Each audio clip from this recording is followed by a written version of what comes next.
On parle donc de ce procès de Laurent Gbagbo qui s'invite au Parlement français. C'était donc mardi dernier avec notamment le député de la France insoumise, Michel Arrive, donc, qui est donc revenu sur cette question. Eh bien, c'est une question qui va également nous permettre de revisiter la situation politique actuelle en Côte d'Ivoire, où on parle de tensions, notamment entre M. Ouattara et M. Bédié. Certains parlent du désamour, d'autres parlent de tension. Eh bien, on le verra dans un court instant seulement avec nos invités ici en plateau et bien sûr du côté de Yaoundé. Alors, avant de rentrer à Yaoundé, j'aimerais pouvoir commencer ici sur le plateau central. Alors, Monsieur Simon Yefou, le député français Michel Arrive, dit que la France est un partenaire stratégique privilégié de la Côte d'Ivoire. C'est d'ailleurs pourquoi lui, il voudrait connaître la position du gouvernement français sur la situation politique et sociale en Côte d'Ivoire. Alors, comment est-ce que vous trouvez ce lien, ce rapport qu'établit aujourd'hui le député de la France insoumise entre la France et la Côte d'Ivoire dans ce contexte du procès de Laurent Gbagbo, toujours en détention à la Cour pénale internationale, et bien sûr dans ce contexte également de tension en Côte d'Ivoire actuellement? Oui, Vanessa, je crois que le député Michel Arrive a raison de porter cette affaire au Parlement français, parce que nous savons que ce qui se passe en Côte d'Ivoire actuellement peut être considéré comme un échauffement général avant la présidentielle 2020 qui se prépare et qui est dans tous les esprits, que ce soit dans les cercles du pouvoir que dans les cercles de l'opposition. Puisque nous savons qu'en 2010, dans le cadre de son élection à la présidence de la République, le président Alassane Dramane Ouattara aurait fait une double promesse non écrite. D'abord, la promesse faite à son partenaire du FPI, pardon, du PDCI-RDA, oui, dans le président Henri Konan Bédié, selon laquelle son successeur, celui qui devrait lui succéder, doit être issu du PDCI-RDA. Et une autre promesse aurait été faite à Guillaume Soro, dont les forces nouvelles, tout le monde sait que ce sont les forces nouvelles soutenues par la France qui ont porté le président Alassane Dramane Ouattara au pouvoir. Donc, il lui aurait promis qu'en 2020, que quand il va se retirer, c'est Guillaume Soro qui va le remplacer. Bon, on se demande si on est dans une monarchie pour que quelqu'un dise déjà que c'est tel ou tel qui vont le remplacer, alors qu'on sait que c'est les élections qui devraient trancher. Or, au centre donc, du jeu, il y a aussi cette situation du président Ouattara qui n'a pas encore dit clairement s'il ne va pas modifier la Constitution pour se représenter en 2020. Chaque fois qu'on lui pose la question, il esquive et certains lui prêtent l'intention de vouloir modifier la Constitution pour se représenter aux élections présidentielles. Donc, maintenant, il y a donc ces échauffements dans le cadre de ces promesses. Donc, le PDCI-RDA considère qu'en 2020, le successeur du président Ouattara doit être issu de ses rangs. Et certains prêtent même au président Henri Konan Bédié l'intention de se représenter comme candidat à la présidentielle de 2020. Et ce qui jettera un véritable trouble, puisque nous savons que dans le cadre de la réconciliation après la crise post-électorale, il avait été question que les forces nouvelles soient désarmées, mais nous savons que les forces nouvelles ont été intégrées dans l'armée ivoirienne avec toutes leurs armes, et qu'actuellement, il y a des caches d'armes. On a détecté une cache d'armes il n'y a pas longtemps, et jusqu'ici, les enquêtes ne nous ont pas dit où on en est actuellement. Et s'il n'y a pas d'autres caches d'armes, cela veut dire qu'actuellement, on court vers de nouveaux troubles en Côte d'Ivoire si le jeu n'est pas clarifié pour le moment. Et moi, je considère, à mon analyse personnelle, je considère que le président Ouattara, le président Bédié sont déjà des pièces de musée à mettre au musée de l'histoire pour laisser maintenant le jeu politique à une nouvelle génération. Parce que si ces deux-là s'acharnent encore à vouloir revenir, cela risque de précipiter à la Côte d'Ivoire dans des troubles à n'en point finir en 2020, Vanessa. D'accord, M. Yefou. Mais à un moment donné, on a parlé d'un projet de parti unifié. Est-ce que ce projet de parti unifié est toujours d'actualité aujourd'hui? Bon, moi, je n'y crois pas. Je ne crois pas à ce projet de parti unifié, puisque si parti unifié il y aura toujours la lutte de leadership. est-ce que c'est les partisans du RDR, est-ce que c'est les militants du RDR qui vont prendre la tête de ce parti unifié, ou c'est les partisans ou bien les militants du PDCI-RDA qui vont prendre la tête? Donc il y a cette lutte de leadership, il y a cette lutte d'ego entre Ouattara et Bédié qui fait en sorte que ce projet de parti unifié, je n'y crois pas, surtout dans le contexte actuel où la Côte d'Ivoire est pratiquement divisée. Et tout à l'heure, je voulais signaler aussi la situation du FPI. Dans sa stratégie de diviser pour mieux régner, le pouvoir a tout fait pour créer des troubles, pour diviser le FPI en deux branches radicalement opposées. Il y a même on soupçonne même des affrontements entre les militants d'un même parti, avec la frange la plus radicale, ceux qu'on appelle les Gbagbo-ouriens, qui ne veulent rien entendre de la frange de Pascal Affi-N'Guessan, qui est la seule reconnue par le pouvoir en place. D'accord. Merci beaucoup à vous, Monsieur Simon. Il faut pour ce premier analyse. On va donc repartir à Yaoundé, je l'espère, en tout cas, à cette fois-ci. Vous retrouvez à nouveau ambassadeur François Bikoro. Tout à l'heure, on leur posait la question de savoir, lorsqu'aujourd'hui le procès de Laurent Gbagbo à la Cour pénale internationale et bien sûr aussi le sort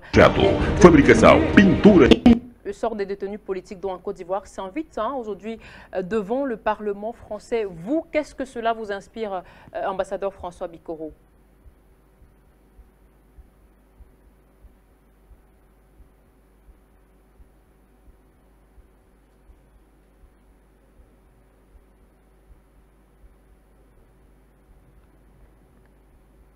Que la situation en Côte d'Ivoire interpelle la nouvelle France qui s'est mise en place aujourd'hui. Parce que vous conviendrez avec moi que M. Gbagbo, ayant été éliminé et assassiné, comme tout le monde le sait, avait laissé une situation des gens qui étaient en réalité en parfaite harmonie pour que la situation que vivent les Ivoiriens aujourd'hui perdure. Vous avez donc M. Laurent Gbagbo qui a déjà été mis de côté physiquement, mais dont le subconscient collectif des Ivoiriens n'a pas pu s'en débarrasser. Vous allez en Côte d'Ivoire aujourd'hui, c'est comme si Gbagbo était encore là au pouvoir. Il n'y a que la conscience des Gbagboïstes qui demeure. Et en face, il y a donc le RHDP qui avait cru qu'après 2 mandats, les Ivoiriens pouvaient oublier la situation qu'ils ont vécue. Hélas pour eux, il y a donc entre le camp Gbagbo qui veut profiter de l'opinion favorable vis-à-vis de M. Gbagbo pour prendre les manettes du pouvoir. Et dans ce cas-là, on retrouve Guillaume Kibabori Soro qui, comme l'a démontré tout à l'heure, maître, a gardé intact les différentes forces armées en présence qui avaient permis à ce que M. Nicolas Sarkozy de la France puisse installer le bordel, excusez-moi l'expression, en Côte d'Ivoire. Si maintenant la situation commence à être un peu plus sereine, vous conviendrez avec moi que personne ne peut savoir que peuvent faire les partisans de M. Guillaume Soro, qui sait très bien qu'il a joué un rôle fondamental dans ce que nous vivons aujourd'hui en Côte d'Ivoire. Et je l'avais dit en son temps, que ces 3 systèmes qui s'entrechoquent aujourd'hui ne peuvent permettre à la Côte d'Ivoire de retrouver le chemin de la sérénité que si chaque personnage passe au palais présidentiel et joue le rôle pour lequel il a engagé des milliers des Ivoiriens à la tourniquet. Ce qui veut donc dire que pendant que le RDA du patriarche voudrait que M. Alassane Dramane Ouattara respecte les deals qu'ils se sont faits, à savoir qu'il prend le pouvoir pour un temps et permet de le laisser non plus seulement au patriarche ivoirien, mais surtout à son camp. Et vous conviendrez avec moi que jusqu'au moment où nous faisons ce débat, la problématique du camp Ouattara contre le camp de Gbagbo n'a pas pu s'estomper. Monsieur Ouattara peut donc se poser des questions. Il est allé tellement loin dans la vente de la souveraineté de la Côte d'Ivoire qu'il n'est pas sûr que le nouveau magistère qui va se mettre en place va tenir compte du fait que s'il s'en va aujourd'hui, c'est pour laisser la place à plus de sérénité. Personne ne sait ce que Guillaume Soro, qui a gardé les forces en présence, qui sont des forces de premier ordre, qui jouent un rôle fondamental dans la situation que l'on a connue en Côte d'Ivoire, personne ne peut savoir ce que pense Alassane Dramane Ouattara vis-à-vis de Guillaume Soro, ce que pense Guillaume Soro pour sa survie politique. Cela peut donc inquiéter les forces politiques françaises. C'est pour cela que le débat se retrouve donc là où il n'aurait pas dû se retrouver si les choses étaient passées comme cela avait été prévu. Les forces politiques françaises s'inquiètent donc si par inadvertance, le patriarche du PDCI n'arrive pas à s'entendre avec ses partisans, avec Alassane Dramane Ouattara pour la dévolution du pouvoir pour les 2 prochains mandats, est-ce que la Côte d'Ivoire va replonger dans cette spirale d'insécurité dans laquelle elle n'aurait pas dû se retrouver? Et dans ce sens, les investissements qui ont déjà été mis à contribution par la France, qui n'entend pas que la Côte d'Ivoire quitte le statut de département français d'outre-mer, peuvent donc être remis en cause. Et dans ce sens donc, en rejoignant donc le fait que d'autres actions politiques vont se mettre en place en France, il est donc de bon ton que les politiques françaises s'interrogent entre elles pour savoir quelle est l'attitude à adopter si demain le PDCI et le RDR d'Alassane Dramane Ouattara volent en éclats dans leur amour contre nature. Et si tel était le cas, est-ce que Guillaume Soro, qu'on a voulu éliminer et physiquement et politiquement, parce que l'histoire des caches d'armes et tout ce qu'on raconte, c'était pour que, dans l'opinion, Guillaume Soro soit mis hors jeu. Et il vous souvient en son temps que Guillaume Soro avait dit « Ne tirez pas à armes lourdes sur M. Alassane Dramane Ouattara, parce que derrière lui se trouve un jeune homme qui, en son temps, avait pris le courage. Lorsqu'on avait posé la question à Alassane Dramane Ouattara, qui est derrière la rébellion qui taraudait de toutes parts la Côte d'Ivoire, il avait dit qu'il n'en était pas concerné. Et le jeune homme avait pris sur lui de dire « Je suis l'aile politique de la rébellion qui taraude la Côte d'Ivoire ». Voilà donc les 3 forces en présence aujourd'hui. En connivence pernicieuse avec la France qui avait joué le beau rôle et les Nations Unies et l'OTAN, vous conviendrez avec moi que cela gêne les forces politiques françaises et la France insoumise de bon ton veut donc relancer le débat à très loin encablure de la présidentielle de 2020 pour que ce débat puisse permettre d'étayer les différents moyens de faire en sorte que, quelle que soit la personne qui va remplacer Alassane Dramane Ouattara, que les intérêts de la France soient sauvegardés. Ce n'est pas nécessairement parce qu'il veut aider les Ivoiriens à voir mieux clair, mais il voudrait que les forces qui vont se remettre en place, surtout que les armes sont restées entre les mains des rebelles de façon légale aujourd'hui, il faut bien que la France commence à faire un débat pour donner le change et distraire les Ivoiriens sur l'objectif fondamental, celui de la réconciliation, qui passe par la libération des forces politiques qui avaient été mises en place, à défaut par le fait que Alassane Dramane Ouattara tende la main, et cela pourrait permettre à ce que le RDA laisse jouer le jeu de la transparence pour que demain la Côte d'Ivoire revienne sur le chemin de la communauté internationale et surtout dans le subconscient des Africains, ce mastodonte de l'économie, ce timonier de la sous-région Afrique de l'Ouest qui n'aurait jamais dû quitter. Voilà un peu de mon analyse sur cette situation qui ne doit pas nous distraire. La France n'est pas avec les Ivoiriens. La France veut sauvegarder les intérêts colossaux qui ont été enterrés dans des projets faramineux bidons, mais qui consistaient à nous faire savoir que la croissance à 18 chiffres que Alassane Dramane Ouattara a menée peut faire oublier que les Ivoiriens ne se saluent pas, qu'il y en a qui sont en exil, mais que surtout, au niveau de la CPI, on ne comprend pas, et je termine par là, cette nouvelle façon de faire la justice entre les hommes qui consiste à n'attaquer qu'un seul côté, sans même aller chercher ne serait-ce que les témoins de l'autre côté. Ça va tellement dans tous les sens que moi, je peux féliciter l'homme politique français. Je voudrais que les Africains fassent de même, que chaque fois qu'il y a une situation, au lieu de laisser les autres parler à nos lieux et places, que l'on anticipe, que l'on fasse la prospective, que l'on fasse la perspective. D'accord. Merci beaucoup à vous, ambassadeur François Bikoro, pour cette analyse à une situation donc, qui ne doit pas nous distraire. Avant de revenir à Yaoundé, je me tourne vers vous, Maître Janvier Momo. Alors, on sait que le député français Michel Hary va également insister sur le fait qu'il faut en Côte d'Ivoire un processus de réconciliation, de négociation, mais pour que ce processus de négociation soit enclenché, selon lui en tout cas, il n'y a qu'une seule solution, c'est bien sûr la libération de Laurent Gbagbo. Alors vous, comment vous envisagez cette libération dans le contexte actuel de la tension politique en Côte d'Ivoire, au sein même de ce parti, au sein de Ouattara, entre Ouattara et Bédié? Madame, merci de me poser cette brillante question. D'entrée de jeu, ce n'est pas à M. Michel Larive de demander la libération de Laurent Gbagbo et de Charles Blé Goudé. Nous demandons, il y a depuis des années, que Charles Blé Goudé et Laurent Gbagbo soient libérés parce qu'ils ont été déportés, toujours par cette même France, vers la Cour pénale internationale, sans loi, sans incrimination. 82 témoignages à charge, devenus des témoins à décharge. Il s'agit de quel genre de procès, de quel genre de justice? Mais il parle de réconciliation en Côte d'Ivoire aujourd'hui, madame. Oui. Quel genre de réconciliation? Que vont faire les Ivoiriens avec un ensemble de lois qui ont été votées sur Ouattara? Quand vous parlez de paix sociale, il faut regarder l'ensemble des méthodes qui concourent à cette paix sociale. Est-ce que depuis que M. Ouattara est là, des actes posés dans le sens de la paix sociale ont été faits? Je dis non.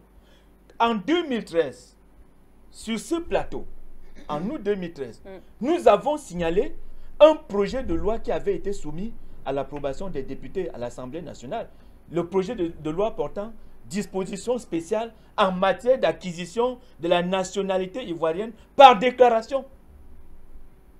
C'est le seul pays au monde qui, en matière de nationalité, de code de nationalité, est un passoire, la Côte d'Ivoire.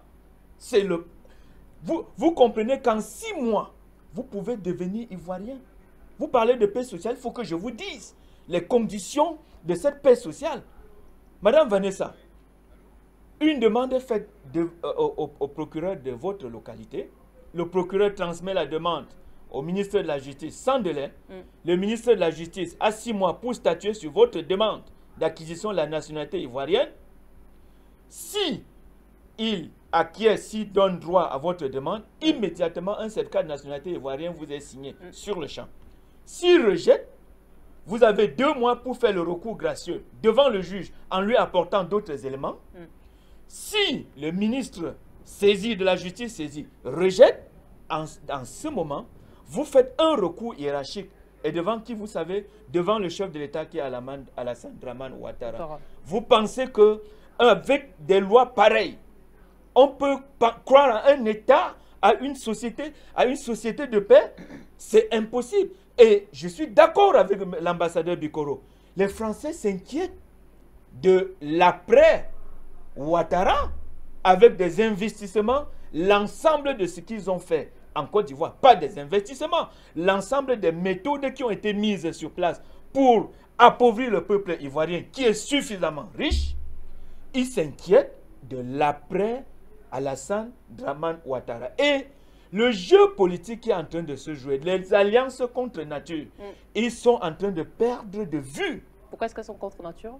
Mais c'est des alliances qui, à la dernière minute, vont s'éclater. Parce que les Ivoiriens vont vous prouver que nous sommes des Ivoiriens. Et j'étais en train de dire qu'ils sont en train de perdre de vue le fait que Laurent Gbagbo est à la CPI physiquement. Il faut bien qu'on le comprenne. Mentalement, psychologiquement, le président Gbagbo continue d'influencer la vie politique en Côte d'Ivoire. Et il continuera de le faire.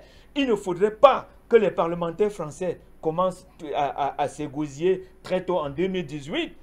Il y a 2019, ils auront le temps de le faire. Mais, tel que la situation se présente en Côte d'Ivoire, il y a un être suprême qui a agi en Côte d'Ivoire. Et vous verrez lors des élections de 2020. Madame, lorsque vous avez un projet de loi relatif au délai accordé pour la constatation des droits coutumiers sur les terres du domaine coutumier, qu'est-ce que cela veut dire? Cela veut dire qu'à un moment donné, l'usurpation qui avait été abandonné, c'est-à-dire qu'on appelle ça la prescription trentenaire. Vous pouvez vivre dans un espace pendant un certain temps, après vous devenez propriétaire. Mais madame, vous pensez que toutes ces lois qui ont été votées sur Ouattara, est-ce que ces lois contribuent à une paix sociale? Mais je dis non. Et en 2013 déjà, le 22 août, à l'émission du débat panafricain du 22 août, nous avons signalé que Ouattara était en train de s'adjuger un vivier électoral. Et cela s'est prouvé. Les forces nouvelles ont été intégrées dans l'armée ivoirienne. Ce sont ces rebelles, ces tueurs qui ont des promotions. Quand vous entendez les mutineries en Côte d'Ivoire, ce sont ces rebelles qui ont des promotions. Ce sont ces rebelles qui dictent la loi dans l'armée ivoirienne. Vous pensez qu'avec ces méthodes, on est en train de préparer la paix en Côte d'Ivoire? Les parlementaires français, ils s'intéressent à la Côte d'Ivoire aujourd'hui. Pourquoi à Gbagbo aujourd'hui? Pourquoi ils ne se sont pas intéressés au moment où le criminel Sarkozy avait planifié la déportation de Laurent Gbagbo, qui avait gagné les élections en bonne et due forme, par la complicité des Nations Unies, un certain Choi qui est porté disparu au jour d'aujourd'hui. Il faut qu'on comprenne. Lorsque vous voulez parler de réconciliation, il faut que l'ensemble des méthodes de gouvernement ait un caractère paisible, un caractère social. C'est dans ce sens qu'on peut parler de réconciliation et qu'on peut parler de négociation. En Côte d'Ivoire, je pense qu'ils sont dans... ces Français sont en train de faire un leurre. Je dis c'est un leurre. Et ils oublient un paramètre, un dangereux paramètre en politique. Laurent Gbagbo est présent et le FPI est plus que présent. Et vous verrez, ceux des camps de l'Alliance contre nature, à la dernière minute, ils vont voter pour le FPI. Et vous verrez en Côte d'Ivoire. D'accord. Alors, monsieur Aouada, Maître Janvier Momo parle de la sortie de l'intervention de Michel Arrive comme étant d'une mascarade, justement, donc parlant toujours de cette détention de Laurent Gbagbo. Michel Arrive, c'est donc, on le disait, il s'est interrogé sur la cohérence de l'incarcération de Laurent Gbagbo au regard, selon lui et selon tout le monde d'ailleurs, des charges, des faiblesses des charges reconnues contre lui. Mais face à cela, certains Ivoiriens, certaines personnes, certains Africains continuent de s'indigner et de se dire, l'ambassadeur François Bicoro le disait d'ailleurs tout à l'heure, il ne faut pas se laisser distraire, pas du tout. Alors certains vont même jusqu'à dire, écoutez, Michel Arrive, merci pour cette sortie, mais c'est tout le Parlement français qui était d'accord au début pour que des Ivoiriens soient tués dans l'intérêt des multinationales françaises. Alors vous, aujourd'hui, comment est-ce que vous réagissez face à cette sortie de Michel Arrive? Merci Madame Vanessa. Je vais vous dire une chose. Moi, je me méfie toujours de la France et des Français. En France, quand il s'agit de sauvegarder des intérêts français, il n'y a pas de gauche, il n'y a pas de droite, il n'y a pas de la France insoumise, il n'y a pas les républicains, il n'y a pas les socialistes, il n'y a pas la France en marche, il n'y a que la France. Comprenez? Deuxième observation. Alors, le député français, Michel Larive, ben, il était où quand on a incarcéré Laurent Gbagbo en 2011? Pourquoi il n'a pas pris la parole?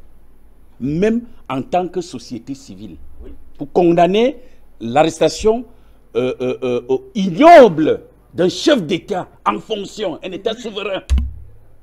Ça, c'est la deuxième observation. La troisième observation. Madame Vanessa, il ne faut pas se perdre de vue. Les Français, la Côte d'Ivoire héberge au moins 400 films français. Je vous prends un exemple. Chaque 2 semaines, Nicolas Sarkozy de Boxa prend l'avion, il va en Côte d'Ivoire pour surveiller ses affaires. Ça, je vous le dis en tout sincérité, vous pouvez vérifier. Chaque 2 semaines, il est en Côte d'Ivoire. Ah bah oui, et c'est lui qui crée toute la mascarade dont a été victime Laurent Gbagbo. Et il a mis la Côte d'Ivoire dans cet imbroglio dont on ne saurait sortir. Ça, c'est la troisième observation. La quatrième maintenant. C'est l'unique fois où M. Mélenchon et moi, on est sur la même longueur d'onde. Parce que lui, il était quand même l'unique personne qui avait condamné la situation de Laurent Gbagbo. Et il a dit, dernièrement, il a dit que si lui, il était élu président de la République, il allait mettre Laurent Gbagbo dehors. Ça, c'est vrai, c'est un principe. Mais allons sur le fond. Allons sur le fond. Est-ce que vous croyez que ce que Mélenchon dit, elle arrive, ça vient du tréfonds de même quand il faut sauvegarder les intérêts français. Ne l'oubliez pas. Cinquième observation, avant d'aller dans avant de répondre à votre question. Oui. Alors, Emmanuel Macron, je crois qu'un jour, il devra aussi nous dire d'où proviennent les fonds, les financements de sa campagne électorale. Mais nous, on sait comment lui, il a eu de l'argent. Hein? On sait très bien comment il a eu de l'argent. Lui, il est déjà en pleine campagne électorale parce qu'il veut briguer un deuxième mandat. Alors, il sait que les Français ont des problèmes en Afrique. Il y a un sentiment anti-français en Afrique. Alors, Macron, avec son mentor ou alors son père spirituel, François Hollande, ils sont en train d'élaborer des stratégies pour comment faire pour redorer le blason de la France en Afrique. Alors, il faut donc trouver des boucs émissaires. Alors, ces boucs émissaires, je reviens donc sur les propos de Bikoro, il ne faut pas que les Français viennent distraire les Africains en général et le peuple ivoirien en particulier. Oui. Ça, c'est vraiment, j'attire l'attention de mes frères ivoiriens de ne pas tomber dans ce piège-là. C'est un piège. C'est un piège qu'ils sont en train de tendre.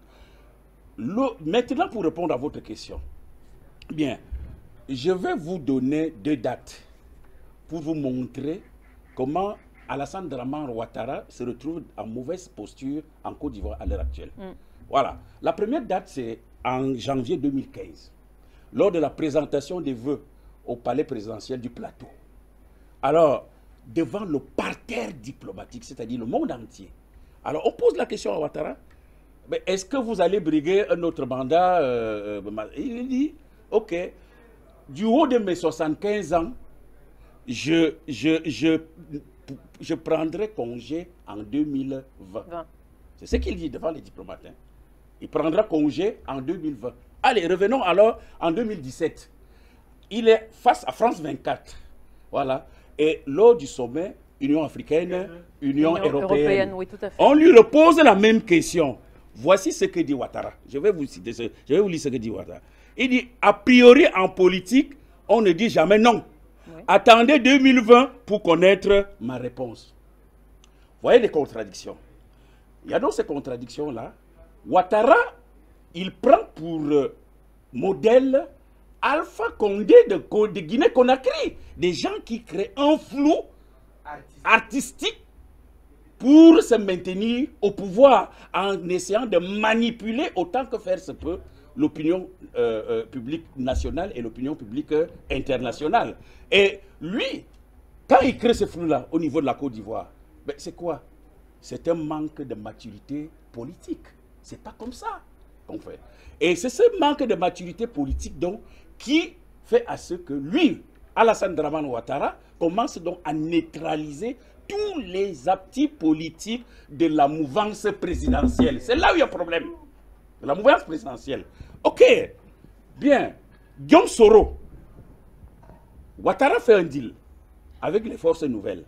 Il revient faire un autre mariage putatif. Je crois que Maître Momo va expliquer aux téléspectateurs ce que c'est qu'un mariage putatif entre Bédié et lui. Vous voyez, il dit à Bédié, ok, associons-nous. Lorsque je prendrai le pouvoir, je ferai peut-être un mandat ou 2 et puis je vais vous abandonner le pouvoir. Il dit à Soro Guillaume, oui, petit frère, démissionne. Et tu reviens me retrouver au palais, à l'hôtel Ivoire pour qu'on chasse Laurent Gbagbo du pouvoir. Lorsqu'on aura le pouvoir, et puis on va le gérer ensemble. Ok. Alassane Ouattara, lorsque il prend le pouvoir avec l'aide des Français, vous savez, j'aime toujours citer ACS. Dans Qu'est-ce que le tiers-État? Il disait tout pouvoir corrompt. Et le pouvoir absolu corrompt absolument.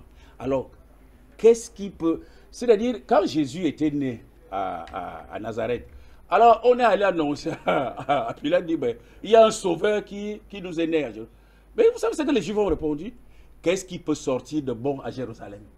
Alors je reprends pour moi. Qu'est-ce qui peut sortir de bon dans ce mariage, dans ce soi-disant alliance de RDR, PDCI et tout ça, par rapport à quelqu'un qui nourrit des appétits et des ambitions politiques comme Alassane Drama Ouattara, et pis encore, qui a les mains sales jusqu'au coude, parce qu'il les a plongés dans le sang et dans la merde. Qu'est-ce qui peut sortir de bon là-bas? C'est une distraction. Alors, revenons. Alors, Soro Guillaume est fâché. Alors, il commence donc avec des mutineries à visée politicienne. Les caches d'armes, 6 tonnes d'armes. Vous savez ce que c'est que les armes? Ce ne sont pas les armes de chasse, ce sont des armes de guerre. On les découvre chez un proche de Guillaume Soro. Oui. Qu'est-ce que les armes cherchaient là-bas? On ne nous dit pas.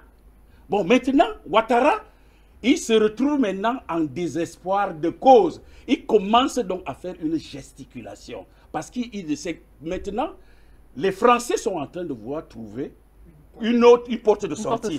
Donc il ne remplit plus les intérêts de la France. Il le sait, lui, Ouattara, il le sait. Bon, maintenant, les deals politiques en secret, les accords qu'il a signés avec Bédié, ça ne marche pas parce qu'il y a un mariage putatif là-bas. Et la promesse faite au petit Guillaume Soro, il ne respecte pas sa parole. Alors, il est donc entre le marteau et l'enclume. Il ne sait à quel sens se vouer. Conséquence, tout ce qui se lève contre Ouattara doit être neutralisé. Alors, dès que vous revendiquez quelque chose, on vous arrête, on vous met en prison. La preuve, les étudiants à la faculté de médecine, ils veulent revendiquer leurs droits en prison. Les opposants qui veulent demander la répartition équitable au niveau des médias publics, arrêtés en prison. L'opposant, le secrétaire général du CNC, voilà, qui a demandé qu'on fasse la recomposition de la commission électorale indépendante. Arrêtez, en prison. Mais je vais compter jusqu'où. Dès que vous vous levez contre Ouattara, vous êtes directement jeté en prison. Voilà, avec ça, quel avenir politique? Et Ouattara lui-même sait que Laurent Gbagbo libre, même s'il ne va pas se représenter aux élections, ça va changer la donne politique en Côte d'Ivoire. Il est conscient. Mais c'est tout. Il est très conscient de cela. Alors, maintenant, il ne sait plus quelle porte emprunter. Il a utilisé la voie du mensonge, ça n'a pas tenu. Il a utilisé des manœuvres dilatoires, ça ne tient pas. Il a utilisé la violence, ça ne tient pas. Mais ce que je veux dire au peuple ivoirien et à M. Ouattara, c'est que les Africains ne sont plus dupes. Encore moins les Ivoiriens. Ah oui, nous voyons, nous pensons, nous réfléchissons et nous sommes capables de détecter toutes les manœuvres politiciennes qui sont en train de se passer en Côte d'Ivoire. Alors, wait and see. D'accord, merci beaucoup à vous, Monsieur Awana, pour cette analyse. Avant de revenir sur ce plateau avec vous, Monsieur Tatinda, on va retrouver Monsieur Jean-Arthur Aoumou à Yaoundé. Alors, Monsieur Jean-Arthur Aoumou, cette sortie, cette intervention de Michel Arrive, Monsieur Awana l'expliquait à l'instant comme une mascarade. D'ailleurs, les Africains et les Ivoiriens en particulier devraient s'en méfier. Et d'ailleurs, on a écouté depuis cette sortie mardi dernier les Africains, les Ivoiriens dire que ce n'est qu'une goutte d'eau dans la mer. Vous, qu'est-ce que vous en pensez, Monsieur Aoumou?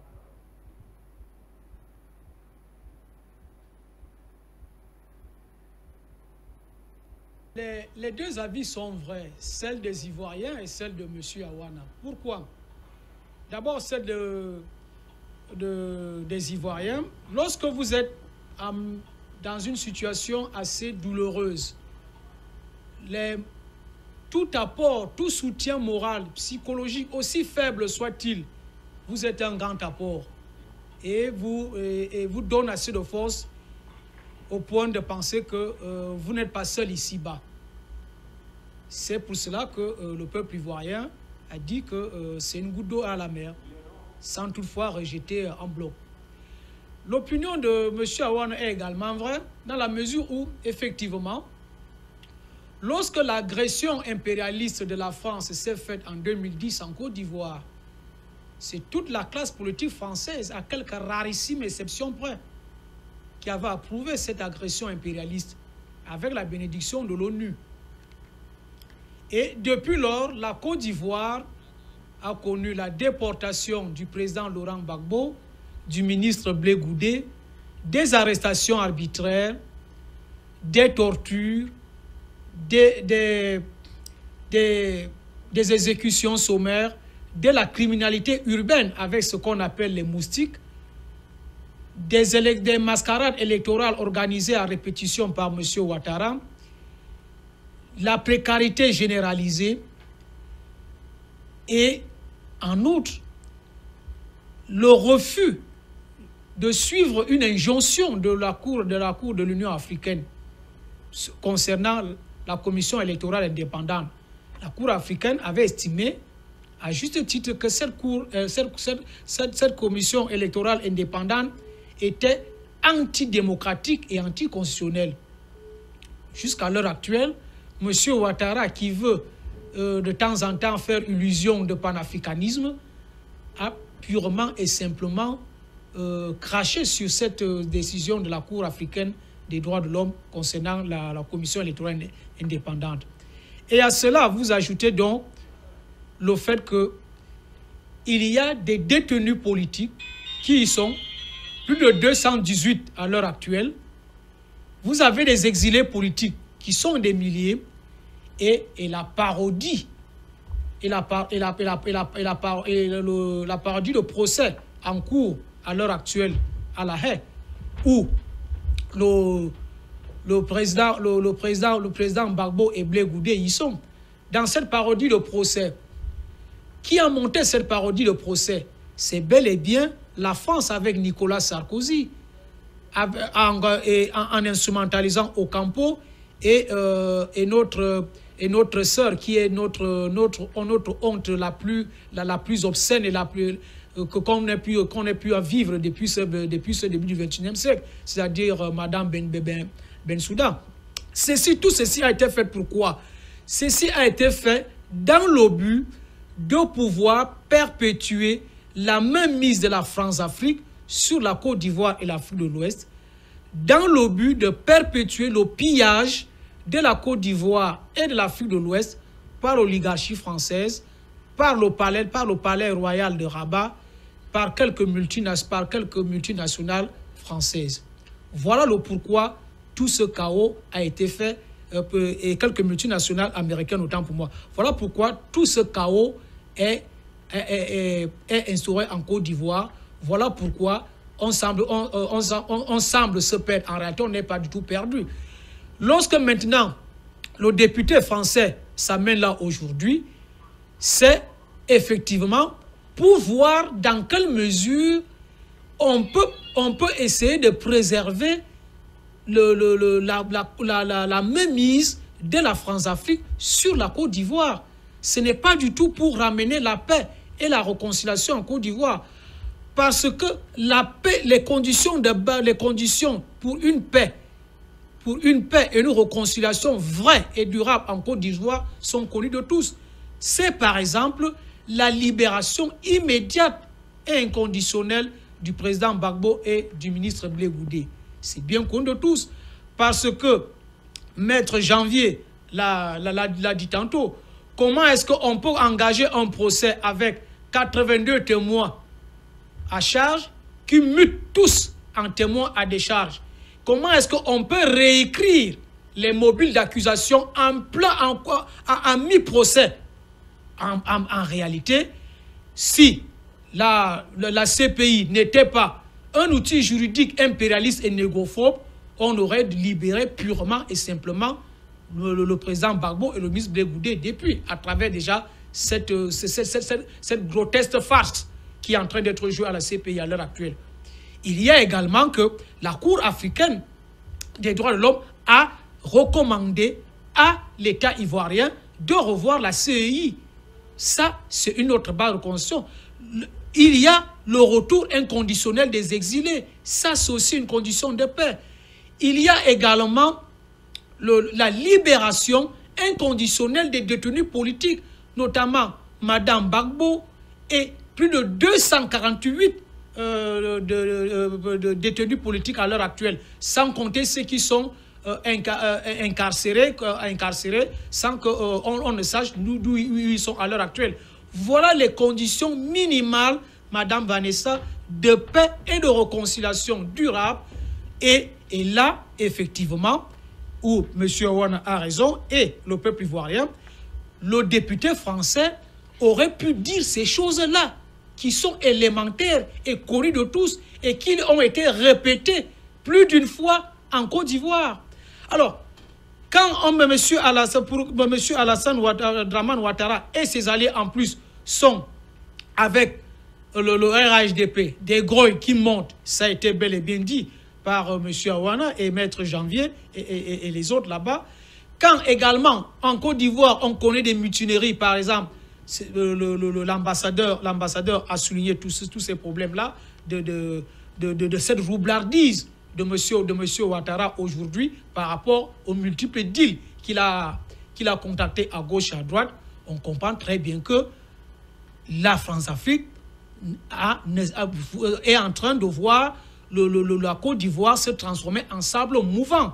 Et comme la Côte d'Ivoire semble se transformer en sable mouvant pour la France-Afrique, et alors on lance donc un peu cette espèce de bulle pour voir comment est-ce que réagiront et le peuple africain et le peuple ivoirien. Mais en réalité, les bases de réconciliation et de paix véritables sont là. Je les ai énumérées là tantôt. Donc je crois que il faut vraiment être très très vigilant face à cette opération. Merci Madame Vanessa. D'accord, merci également à vous, Monsieur Jean-Arthur Aoumou. Bien très rapidement, avant de revenir sur ce plateau, on va prendre l'avis ou plutôt l'analyse de Stanley Koudou-Prager en direction de Paris. Stanley Prager écoute donc par soutien, je le précise, au président Laurent Gbagbo. Alors, Monsieur Stanley Koudou-Prager, bonsoir à vous et merci d'être avec nous. Bonsoir. Donc, face à l'actualité. Alors, Monsieur Prager, alors ce soir, on analyse donc cette sortie de Michel Arrive, le député français de la phrase insoumise, qui a donc remis en cause, remis en question la détention, les conditions de détention du président Laurent Gbagbo, que vous soutenez d'ailleurs, qui est toujours détenu à la haie. Alors, pour beaucoup d'Africains aujourd'hui, Monsieur Stanley Prager, cette sortie de Michel Arrive n'est qu'une farce, n'est qu'une mascarade. Vous, quel est votre avis de façon générale là-dessus? On sait que vous avez toujours demandé très souvent à l'État français d'assumer la lourde responsabilité de ses actions en Côte d'Ivoire. Alors, comment est-ce que vous analysez cette sortie de Michel Arrive aujourd'hui? Bon, d'abord, je vous remercie. Je vous remercie de m'avoir invité sur Afrique Média. La communication n'est pas très très bonne, mais enfin, je pense que on va pouvoir le faire. Juste une petite chose, avant de vous répondre, je voudrais quand même, parce que j'y tiens beaucoup, je voudrais quand même me rendre un petit hommage très rapide à à Winnie Mandela. Voilà, donc je veux simplement dire qu'on a eu quand même une très triste nouvelle hier, et il est important quand même de mentionner que c'était une grande dame, et voilà, c'est quelque chose c'est quand même un événement vraiment triste qui est arrivé. Bon, maintenant pour répondre à votre question, nous ce qui s'est passé au Parlement, bon, c'est très bien. On a un député de la France Insoumise qui a soulevé le problème, très bien soulevé. Il a fait un très bon résumé de la situation en Côte d'Ivoire que le pays subit depuis maintenant, depuis 7 ans. Ça fait 7 ans que Ouattara est au pouvoir, si on peut appeler ça un pouvoir. Et bon, c'est un député simplement qui a pris la parole. On n'a pas eu de retour pour le moment, mais au moins il a quand même pu s'exprimer très clairement. Ce n'est pas tombé quelles que soient les réactions, ce ne sont pas tombées dans des oreilles de sourds. Donc voilà, c'est un premier pas. C'est un premier pas. Voilà, maintenant tout ce que je peux dire, c'est que nous on se bat, nous ici en France, ça fait 7 ans, depuis la crise post-électorale, ça fait 7 ans qu'on bat les rues, que l'on manifeste, que l'on va à la haie, et on a quand même reçu le fait que Nicolas Sarkozy ait été mis en garde à vue et que le jugement, que la procédure continue. C'est quand même une bonne nouvelle, même si ce n'a pas un lien tout direct, dans les médias avec la Côte d'Ivoire, mais c'est quand même un début. Puis on sait que la Côte d'Ivoire fait partie de ces de choses dont il devra s'expliquer. Donc voilà où on en est pour le moment. Alors Oui. Alors, Monsieur Stanley Prague, très rapidement, une toute dernière question. Eh bien, on sait justement que Michel arrive à dénoncer les conditions de détention de Laurent Gbagbo. Il s'est justement indigné de l'incohérence ou des incohérences sur l'affaire Laurent Gbagbo. Donc, justement, à quoi rime aujourd'hui cette détention de Laurent Gbagbo à la Cour pénale internationale, selon vous? Pour moi, c'est une comédie, mais qui a vraiment assez duré, parce que, bon, comme l'a très bien expliqué tout à l'heure, j'ai entendu ce que vous avez dit, hein, voilà, que ça fait 7 ans qu'il est à la Haye. Le procès n'a commencé que depuis 2 ans. En 2 années, bon, 2 années qui ont été avec beaucoup d'interruptions, hein. Sur ces 2 années, on a eu 82 témoins à charge, mais qui, en fin de compte, n'ont absolument rien apporté dans le sens du procureur, puisqu'il n'y avait aucune preuve. Donc, on peut dire que jusqu'à présent, voilà, 7 ans qu'il est en prison, lui et Charles Blondin, sans qu'on ait aucune preuve, et on ne sait pas, on ne connaît, vraiment, on n'a aucune idée de l'issue de ce procès. On n'a aucune idée, parce que si la justice, si vraiment c'est une cour de justice, il doit être libéré, c'est clair. Seulement s'il est libéré, que la CPI se trouve dans une impasse, parce qu'en le libérant, elle va être obligée de porter son regard vers les vrais coupables, et on sait bien que les vrais coupables, eh bien, c'est la France. Et dans toutes les interventions de la défense, c'est quand même la France qui a été mise largement en accusation. Et la portée que ça peut avoir peut-être terrible pour la France, mais souhaitable quand même, parce que ça permettrait de soulever vraiment ouvrir une boîte de Pandore qui risque une onde de choc dans tout le continent. Voilà. Maintenant, en contrepartie, on sait bien que beaucoup ils ont reçu, enfin, on le sait, on n'en a pas la preuve, mais on sait bien que la CPI a reçu pour consigne de pouvoir le garder, le condamner à tout prix. N'ayant aucune preuve, ils sont coincés. Alors, s'ils cherchent à le garder, quel argument ils vont trouver? On n'en a aucune idée, et de toute façon, ils seront discrédités. Donc voilà, et c'est une des raisons pour lesquelles je pense que ça traîne beaucoup en ce moment. Voilà, on essaie de prendre des nouvelles. Pour l'instant, c'est un peu le stand-by. La procureure Fatou Bensouda a déposé son rapport. Le rapport est étudié en ce moment par la défense. Théoriquement, la défense a jusqu'au 19 avril pour faire on va dire le compte-rendu de ce rapport, mais on ne sait pas du tout ce que ça va donner pour le moment. Et on ne sait pas si les témoins de la défense vont passer non plus. D'accord. Alors, Monsieur Prague, pour terminer très rapidement, est-ce que vous partagez l'avis de l'immense majorité des Africains selon laquelle la Cour pénale internationale est en réalité une cage coloniale? Bien sûr, bien sûr, c'est une cour. De toute façon, la CPI c'est une cour de justice. C'est pas une cour de justice, c'est une cour politique, tout simplement. Et on sait bien, c'est ce qui s'est passé jusqu'à présent. Mais le problème, c'est que l'Afrique réagit un petit peu tard. À l'époque où le président a été arrêté, à l'époque où il a été incarcéré, enfin, qu'il a été, enlevé et déposé à la Haye, on a eu quand même très peu de réactions. On a eu très peu de réactions de la part de l'Union africaine. Voilà, donc tout ça, c'était quand même été... bon, c'est bien qu'il y ait une prise de conscience qui se fasse maintenant, c'est très bien, mais on voudrait que ça évolue un peu plus rapidement. On voudrait que ça évolue plus vite. D'accord. Merci beaucoup à vous, Monsieur Stanley Prague, en direction de Paris. Merci pour cette analyse ce soir, donc face à l'actualité. Merci. Voilà. On va donc poursuivre avec vous, Monsieur Bertrand Tatinda. Eh bien,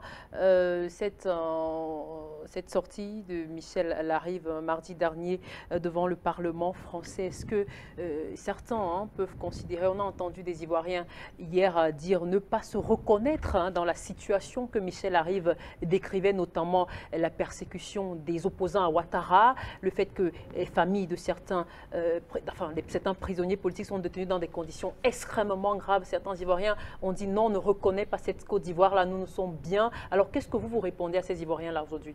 Disons, Madame Gadi, déjà que ce Michel Larive, il faut le dire, c'est un anonyme et assez médiocre député français.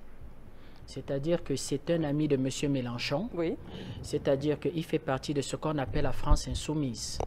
La France insoumise, c'est un ramassis d'anciens communistes, d'anciens socialistes, de certains centristes, même de certaines personnes d'extrême droite et d'une association et d'un ensemble d'associations de personnes souvent apolitiques. Donc, c'est un conglomérat hétéroclite de personnes qui n'ont pas d'idéologie et dont M. Mélenchon, en fait, se sert pour pouvoir véritablement arriver aux affaires. Qui est M. Mélenchon, le patron de cette France insoumise? M. Mélenchon, c'est un ancien socialiste. C'est un ancien député de M. François Mitterrand, l'un des pires criminels d'Afrique. M. Mélenchon, il va appartenir au gouvernement de François Mitterrand. C'est un ancien sénateur de la gauche. Pourquoi il part du Parti socialiste? Parce qu'il n'arrive pas à se faire une place au soleil. C'est-à-dire dans les instants dirigeants du Parti socialiste, vous retrouvez des gens comme Laurent Fabius, des M. Henri Emmanueli, des M. Dominique Strauss-Kahn, ce qu'on va appeler les éléphants de la gauche. M. Mélenchon sera toujours boudé par ces éléphants de la gauche. C'est pour ça qu'il décide de partir du Parti socialiste. Donc nous ne sommes pas dupes et nous n'allons pas nous laisser distraire par les jacasseries et les jérémiades de M. Mélenchon. Beaucoup de choses ont été dites et je dis merci à tous ceux qui m'ont précédé parce qu'ils vont dire des choses relativement très intéressantes. Je vais juste donner quelques points. Le premier point qu'il faut dire, c'est que en 2011 déjà, eh bien, M. Ouattara arrive au pouvoir par un coup d'État. C'est-à-dire qu'un coup d'État, c'est une prise de pouvoir hors cadre légal. Pire, en Côte d'Ivoire, ça sera avec les armes. Où était ce monsieur Michel Arive? Il va se taire. Je vais plus loin. Vous savez que la crise va atteindre son paroxysme quand un ambassadeur français et un ambassadeur américain vont aller chercher M. Bakayoko, le mettre dans une voiture, l'amener à l'hôtel du Golfe et lui donner une feuille de papier et lui dire « lis-nous ces résultats ». M. Bakayoko lira les résultats. Devant cet ambassadeur français, on va lui remettre une feuille de papier. C'est-à-dire qu'il va déclarer des résultats qui n'avaient rien à voir avec la réalité. 2 ans plus tard, c'est-à-dire qu'en 2014, le même ambassadeur qui avait fait cette action faisait un rapport top confidentiel au Quai d'Orsay et demandait à la France d'activer les services secrets pour faire tomber M. Ouattara, qu'il s'était trompé de personnage et que sa politique était plus que détestable. Le même ambassadeur. Voilà les éléments qu'il faut comprendre en Côte d'Ivoire. La troisième des choses, c'est qu'aujourd'hui, en ce moment en France, le contexte sociopolitique est extrêmement tendu. Oui. Ils sont en train de ce moment sur ce qu'on va appeler un conflit au sein de ce qu'on appelle la défense des acquis sociaux et la défense du service public. Les M. Mélenchon sont dans un camp pour fragiliser M. Macron. Rapidement, de quoi il s'agit? Il s'agit tout simplement de conserver un certain nombre d'acquis que les cheminots vont avoir juste après la guerre. Donc, tous les moyens sont bons pour fragiliser véritablement le pouvoir en place. Même quand il s'agit de donner l'impression de soutenir en quelque sorte ce qu'on va appeler une forme de crapulerie que la France va mettre, de combattre entre guillemets une forme de crapulerie que la France va commettre en Afrique. Autre chose qu'il faut également dire, c'est que vous avez au sein même de ce qu'on va appeler l'élite et le milieu d'affaires français, des clans qui se battent. Parce que le gâteau doit être repartagé en 2020. Ce n'est pas tout le milieu d'affaires français qui ont profité en fait de la situation en Côte d'Ivoire. Ce sont les amis de M. Nicolas Sarkozy. Et en France, vous avez ce qu'on appelle les milieux d'affaires d'extrême droite, les milieux d'affaires de droite, c'est-à-dire que des gens comme Bolloré qui vont accueillir Sarkozy après la présidentielle, et puis vous avez les milieux d'affaires de gauche. Donc, quand on va se répartir le gâteau de Côte d'Ivoire en 2011, eh bien, il y aura des frustrés. Est-ce que M. Lafitte n'est pas le porte-parole de ces frustrés des milieux d'affaires français qui se disent « notre revanche, c'est en 2020 » et donner l'impression qu'ils veulent s'attaquer et qu'ils veulent véritablement parler de la détestation d'une crapulerie de la France. Donc je me suis souvent dit ici que nous sommes des naïfs, mais nous sommes des naïfs un peu futés. Donc voilà les questions qu'il faut se poser. Or, en Côte d'Ivoire, sur le plan politique, c'est compliqué. L'affaire est un peu compliquée. Pourquoi c'est compliqué? Parce qu'il s'agit déjà en Côte d'Ivoire, véritablement pour 2020, de la mise en commun, en quelque sorte, des forces de changement progressistes, avec pour tête de fil le FPI véritable. Oui. Monsieur Affi Guessant, c'est monsieur 1,5%. Monsieur, il a eu combien de députés? Je crois pas 2 députés. Donc, il ne nous intéresse pas. C'est-à-dire qu'il va mourir de sa propre mort. C'est-à-dire qu'un peu comme meurent les traîtres. Vous savez comment, qui va trahir Jésus? J'oublie toujours son nom. Judas. Vous savez comment Judas est mort? Eh bien, il s'est tué lui-même, c'est-à-dire Jésus n'a rien eu à faire. Donc, M. Affi-Guessant, nous ne parlons pas de lui. À côté de ça, vous avez ce qu'on va appeler la création d'un grand parti unifié pour la présidentielle. Mais il se pose un problème. Il se pose un problème à l'intérieur de ce grand parti. C'est tout simplement que M. Bédié dit à M. Ouattara, moi j'ai lancé l'appel de Daokro en 2014 contre l'avis des cadres du PDCI qui ont expliqué à M. Bédié que le parti qui va construire la Côte d'Ivoire, c'est le PDCI. Nous ne pouvons pas être au roue de secours du RDR. Et qu'est-ce qui va se passer dans cette salle? Eh bien, il y aura un témoin. Aujourd'hui, les cadres du PDCI disent qu'il y avait un témoin. Qui est le témoin? Soro. Dit-on, moi je n'étais pas, c'est-à-dire vous savez la situation. Dit-on que Soro était dans la salle. Et Bédié disait, je lance l'appel de Daokro, 2015, il va réussir quand même à maîtriser son parti. En 2020, c'est un candidat du PDCI. Le rapport a été donné à M. Ouattara. Sauf que M. Bédié avait été un peu naïf. Parce que M. Ouattara est arrivé au pouvoir sur investissement de la France. La France va y déployer son armée, la France va déployer l'argent, la France va déployer la CPI, la France va déployer le Conseil de sécurité. M. Ouattara, c'était qui? Il avait quoi? Rien. On va lui dire tout simplement que, bon, comme tu as grandi dans les mamelles du Fonds monétaire international et de la Banque mondiale, va nous faire le job. C'est-à-dire que va nous libéraliser la Côte d'Ivoire, va nous donner les marchés en Côte d'Ivoire, va tirer les entreprises françaises. M. Ouattara, rien du tout. On va me le déshabiller de sa nationalité et dire qu'à partir d'aujourd'hui, ne dis plus jamais que vous êtes burkinabé. On va lui dire en Côte d'Ivoire que, mais monsieur, où est votre village? Il va dire, je suis ivoirien. Mais où est votre village? Allez pointer votre... Je suis ivoirien. Mais vous pouvez être camerounais sans désigner votre village, monsieur Momo. Moi, je suis le Babentim. Je peux monter mes champs de mon grand-père. Il y a monsieur Awana, dans la Léquier là-bas. Vos champs, vous pouvez les montrer. Oh, tout à fait à Bachenga. Mais personne ne sait où sont les champs de monsieur Ouattara en Côte d'Ivoire. Vous comprenez donc ce projet de loi? Voilà, sur la nationalité. Je mets l'eau dans votre moulin. Donc voilà la situation. Or, qui est le témoin? Monsieur Soro. Et vous savez que dans la mafia, il faut tout faire pour ne pas être témoin. Quand dans la mafia, même par erreur, vous assistez à un deal, il faut vous tuer. Tout. Voilà le crime de M. Soro. Avoir été à Daokro témoin de cette histoire-là où on dit qu'on lance l'appel de Daokro et en 2020, M. Soro n'aurait pas dû être là. D'où pour ça, vous savez, Mme Gadi quoi? Avant-hier, on a sorti encore les écoutes de M. Soro. Oui. Une réunion des cadres dirigeants du RDR où on va sortir les écoutes de M. Soro. Sauf que dans ces écoutes qu'on sort véritablement, on rend service à M. Soro qui explique qu'il faut un cadre clair de concertation. Parce que cette histoire que vous êtes en train de parler de parti unifié là, le PDCI dit que cette histoire-là ne les intéresse pas. Or, nous voulons cette histoire-là. Donc, ça donne l'impression que c'est nous qui courons après le parti unifié, alors que le PDCI, dont on dit qu'ils n'ont plus de force, eux, ils ne veulent pas la feuille du parti unifié. Les cadres du PCI disent que 2020 d'abord, oui au parti unifié, mais soutenez d'abord notre candidat. On va aux élections en 2020. Une fois qu'on aura le pouvoir, on va faire le parti unifié. C'est compliqué, c'est compliqué. Autrement donc, M. Soro devient le sable du tapioca de M. Ouattara.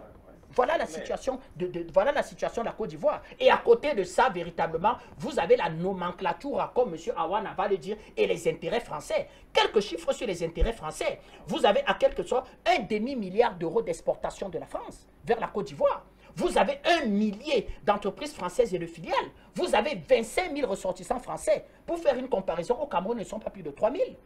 Donc la France n'a pratiquement plus d'opposition au Cameroun. La Chine et le Nigeria sont les gros investisseurs et les gros partenaires économiques du Cameroun. Donc sur le plan commercial, nous pouvons dire basta à la France. C'est-à-dire que sur 3 000 milliards d'investissements en 2016, véritablement, elle a eu ce petit pont ridicule du Vouri. C'est-à-dire que sur un petit fleuve dans la ville de Douala, un petit fleuve de quelques 160 milliards. Et vous voyez véritablement avec quel respect la Chine va recevoir le président de la République, avec tous les honneurs du... Donc, voilà la situation. Or, en Côte d'Ivoire, on a cette histoire-là avec ses intérêts économiques véritablement, qui fait que, effectivement, la succession en 2020, il faut tenir compte d'un paramètre. La France. Et c'est pour ça, véritablement, qu'ils ont dû taper sur les joues de M. Ouattara et dire, mais qui t'a dit que toi, en 2020, tu dois partir du pouvoir? Eh bien, il faut te taire. C'est nous, ici, qui allons décider de la succession. Donc, M. Ouattara, le pauvre, de haut de mes 75 ans, je vais partir. Mais M. Awana, vous ne me donnez pas l'impression que vous êtes naïf. Vous l'avez cru un seul instant. Mais qui peut croire, mon ami, à quelqu'un qu'on va sortir dans une rébellion, qui va nier son village au Burkina Faso et qu'on va mettre à la tête de alors, M. Matinda, s'il reste Ouattara au pouvoir, que va-t-il se passer avec Laurent Gbagbo en détention? C'est compliqué parce que, mon ami, nous, les panafricanistes, on va libérer Gbagbo. Nous, nous fêtons la victoire. Je vais même plus loin. C'est qu'aujourd'hui, on est en train à la CPI de faire une réunion de malfrats pour que les témoins de M. Gbagbo ne parlent pas. Je vous rappelle que les avocats de M. Gbagbo ont dit qu'on leur donne 1 an, qu'ils vont faire défiler près de 300 témoins. Or, quand on a 1 an, on arrive en 2019. Et à 1 an de l'élection présidentielle en Côte d'Ivoire, je peux vous dire que si les témoins de M. Gbagbo viennent ouvrir la bouche, personne ne veut les entendre parce que les vérités vont sortir. C'est-à-dire que nous, en ce moment même, nous disons à M. Gbagbo que M. le Président, c'est-à-dire qu'il ne veut même pas sortir Blé Koudé parce qu'ils veulent un procès jusqu'au bout. Parce qu'il y a des choses qu'il faut comprendre dans cette histoire. Et la France, M. Ouattara, M. Soro, ne veulent surtout pas que les gens parlent. Donc l'intérêt, quand on dit à Mme Fatou Bensouda que allez renforcer vos charges parce que vos histoires de crimes contre l'humanité, la Madame Bensouda, on voit un blabla, c'est-à-dire qu'on va vous écraser comme couscous dans un 2-0 que M. Blé Koudé donne. Madame Bensouda dit que c'était un slogan pour exterminer les gens du Nord. Voilà les preuves de Madame Bensouda, c'est-à-dire que l'idiotie la plus complète.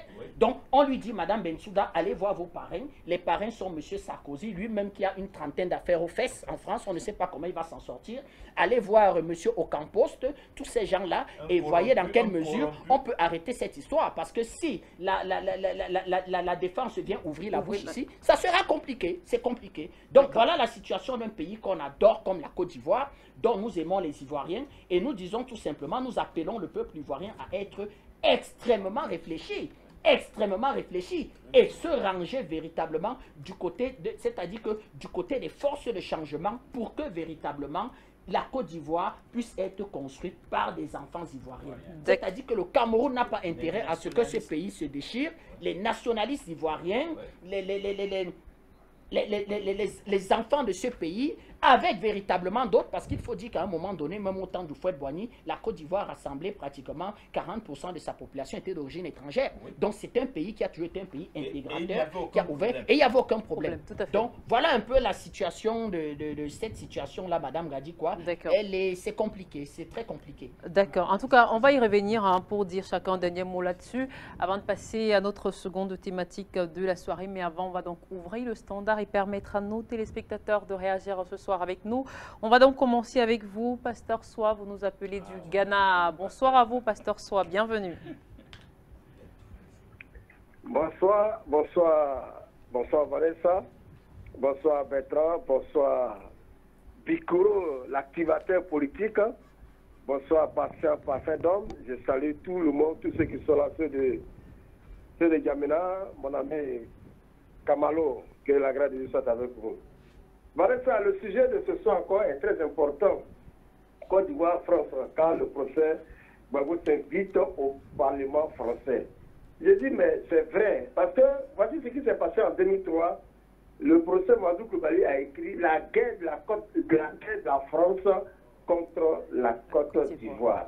La guerre de la France contre la Côte d'Ivoire, écrit par le procès Mamadou Coulibaly.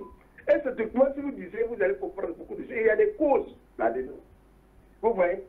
Et je voulais saluer Bikoro.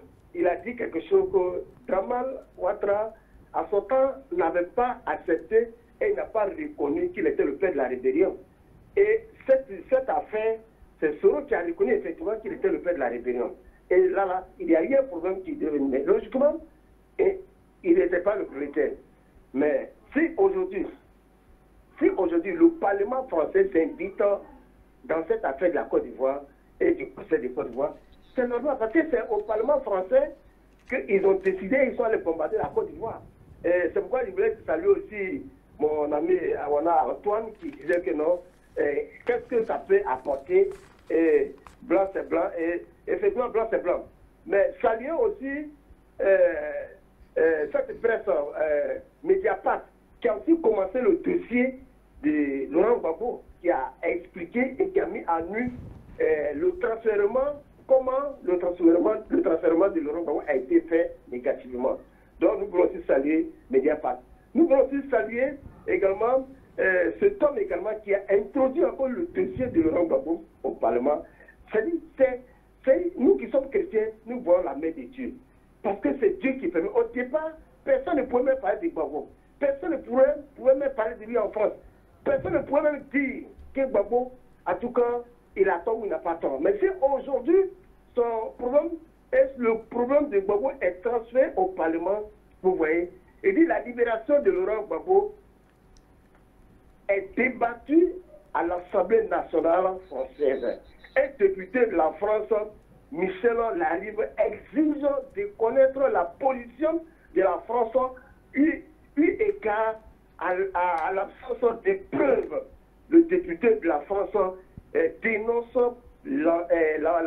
l'enseignement de la famille Gbagbo par Ouattara, son épouse Simone Gbagbo, très affaiblie, et son fils Michel ont été condamnés par une justice aux ordres de Ouattara. Vous voyez, c'est une répression de la part de ce gouvernement qui est là. Donc si aujourd'hui, cette même France qui avait cloné, qui avait orienté, qui avait guidé les choses, si cette même France aujourd'hui, et que ce projet, la libération de Gbagbo est aujourd'hui reconnue ou connue également à l'Assemblée nationale, nous sommes en train de dire que le temps qui était notre nom de Dieu, Dieu est en train de travailler parce que la population, la communauté française, c'est-à-dire le peuple, c'est-à-dire la population française doit vraiment voir et savoir qu'est-ce qui s'est passé exactement en Côte d'Ivoire. Parce que les gens ont menti, France 24 a menti, TV5 a menti, tous ces médias français ont menti, n'ont pas dit la vérité. Et Sarkozy, il a piloté les choses et ce qui est arrivé en Côte d'Ivoire est arrivé. Et si maintenant le Parlement est en train d'expliquer et que ce Michel arrive, il est en train d'introduire ce dossier pour qu'on puisse savoir réellement ce qui s'est passé en Côte d'Ivoire et pourquoi ces programmes qui sont poursuivis et le côté Ouattara, tout cela ne sont pas poursuivis. Il faut que les gens sachent la vérité. Parce que la vérité prend l'escalier et le mensonge prend l'ascenseur. Le mensonge a pris l'ascenseur, ils sont arrivés. Mais c'est maintenant que la vérité est en train de partir un peu, avec tout ce qui a fait de mieux, avec tout ce qui est lié à ce problème de la Côte d'Ivoire. Donc je veux vraiment dire merci à cet homme, Michel Larive, qui a pris sur lui cet engagement avec ses amis afin de pouvoir introduire et statuer et enquêter sur le problème de la Côte d'Ivoire, de tout ce qui s'est passé. Pourquoi c'est comme ça? Parce que le monsieur, tout ce qu'on lui reproche à l'arrêt, c'est fait. Les témoins qui étaient en charge, ils sont devenus les témoins en décharge. Donc il y a normal que le monsieur, il est important que ce monsieur soit libéré. Donc, voilà ça. Vraiment, que Dieu bénisse, je vais m'arrêter là. Vraiment, que la grâce de soit avec vous, c'était passé ce soir depuis le Ghana. Je pense qu'il y a ceux que nous suivons. Et je pense que Dieu qui est aussi le tout avec Afrique Média aujourd'hui, et Afrique Média en train de permettre, parce que c'est Afrique Média qui pouvait savoir ce qui s'est passé en Côte d'Ivoire. Sans Afrique Média qui pouvait savoir que Gbagbo est en prison. Sans Afrique Média qui pouvait savoir que les choses s'est passées à la CPI. C'est grâce à Afrique Média. C'est pourquoi Dieu bénisse le directeur d'Afrique Média et vous qui êtes les animateurs, les journalistes, qui la grâce de soit avec vous. Merci. J'arrête fini. Le peuple gagné vous salue et les Ivoiriens qui sont Ghana, nous vous saluons. Merci. D'accord. Merci également à vous, Pasteur Soa, depuis le Ghana. Merci d'avoir été avec nous ce soir face à l'actualité. On reste au standard. On va retrouver depuis Mexico Daniela qui nous a retrouvés en direct. Bonsoir à vous, très chère madame. Bienvenue. On est face à l'actualité ce soir. Merci bien. Bonjour, madame Vanessa. C'est toujours pour moi un plaisir d'intervenir sur la chaîne panafricaine. Et je voudrais juste aussi vous dire que vous savez qu'on vous apprécie beaucoup depuis le Mexique. Hein? OK? Et donc, mon propos aujourd'hui sera juste un petit coup de gueule. En effet, j'appelle en fait pour applaudir encore une fois pour vos panélistes, pour la clairvoyance, la précision et l'excellence même de leurs différentes interventions concernant, bien entendu, le cas ivoirien. Ils ont tout dit et ils l'ont si bien dit. Encore une fois, nous leur disons bravo, bravo et bravo depuis le Mexique. Et je terminerai juste avec cette célèbre expression du président Laurent Gbagbo. Le temps est un autre nom de Dieu. Et effectivement, depuis 7 ans, le temps ne cesse de donner raison à ce géant mondial de la politique. Et donc, j'inviterai pour finaliser mon propos, des gens comme Dramane Ouattara à effectivement aller à l'école du président Gbagbo pour avoir juste quelques petites notions de base en politique. Et enfin, je pense que la France ne réussira pas cette fois-ci à recoller les morceaux sans effectivement prendre un coup cette fois-ci, car les Ivoiriens sont désormais aguerris. C'est juste pour mon intervention et je vous remercie. Bonne soirée là-bas. Au revoir. Bonne soirée également à vous, Madame Daniela. Merci de nous avoir appelés de Mexico et d'avoir été avec nous ce soir face à l'actualité. On poursuit donc avec Madame Alice qui nous appelle de la France. Bonsoir à vous, Madame Alice. Bienvenue. Oui, bonsoir Vanessa. Bonsoir tous les Africains.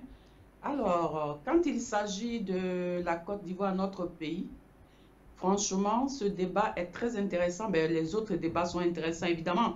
Mais pour la Côte d'Ivoire, qui est notre pays, à nous, c'est vraiment, ça nous touche dans les tripes quand on vous écoute. Parce que un matin, on se lève, on aimerait bien que tout change, quoi. Que tous ceux qui sont au pouvoir dégagent pour que les vrais Ivoiriens prennent leur pays. En fait, en ce qui concerne celui qui est au pouvoir, la Côte d'Ivoire lui a tout donné, le président Laurent Gbagbo lui a tout donné, les Ivoiriens lui ont tout donné, mais en guise de récompense, c'est les tueries, ce sont les emprisonnements, ce sont les emprisonnements, les tueries, les blocages des comptes, embargo sur les médicaments. Les Ivoiriens sont tellement morts. Les Ivoiriens sont tellement morts. Donc, cet homme, s'il fait ses 2 mandats, il faut qu'il parte pour donner le droit à quelqu'un d'autre pour gouverner ce pays. Parce que la Côte d'Ivoire n'est pas faite uniquement pour M. Alassane Dramane Ouattara. Chaque président a son temps. Il a voulu être président à tout prix. On lui a donné les 2 mandats. 2020, qu'il parte et quelqu'un d'autre vient là pour que les Ivoiriens respirent mieux. Maintenant, ce que je voudrais vous dire, Soro Diom, rappelez-vous, quand Blaise Compaoré est au pouvoir, il y a eu des soulèvements au Burkina. Et Alassane Dramane Ouattara a dépêché Soro Diom pour aller calmer ceux qui manifestaient contre Blaise Compaoré. Il y a un député du Burkina. Un député, c'est une femme députée qui a dit à Soro Diom, toi, la Côte d'Ivoire t'a tout donné. La Côte d'Ivoire t'a tout donné, ce pays t'a tout donné. Et tu as balafré ce pays. Toi, un rebelle, quel conseil tu peux nous donner? Toi, un Burkinabé, voilà ton village. C'est écrit sur les journaux et les journaux ont fait défiler ça en boucle. Donc, à partir de cet instant, une femme députée du Burkina qui appelle Soro Diom, qui dit à Soro Diom, toi, un Burkinabé, ça veut dire que Soro Diom n'est pas ivoirien. Soro Diom, il est Burkinabé, c'est une femme burkinabé, députée du Burkina, qui l'a dit. Lui-même, il le sait. Donc, Soro Diom, Ouattara, toute cette bande-là, ils n'ont qu'à aller reconstruire leur pays au Burkina parce que nous, les Ivoiriens, on est fatigués. Je vous remercie. Alice, merci de nous avoir appelés depuis la France ce soir. Direction la Belgique, on va retrouver M. Guessant. Bonsoir à vous, bienvenue. On est face à l'actualité ce soir.